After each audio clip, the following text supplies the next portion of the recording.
ब्राह्मीं च वैष्णवीं भद्रां षड्भुजां च चतुर्मुखां त्रिनेत्रां च त्रिशूलां च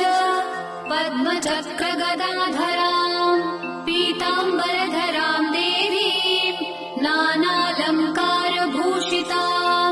तेजःपुञ्जधरां श्रेष्ठां ध्यायेत् बालकुमारिकाम् ओङ्कारलक्ष्मीरूपेण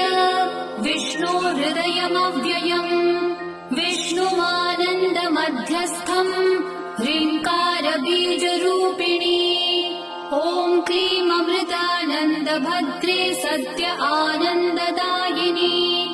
ॐ श्रीं दैत्यभक्षरदां शक्तिमालिनि शत्रुमर्दिनी तेजःप्रकाशिनी देवी वरदा शुभकारिणी ब्राह्मी च वैष्णवी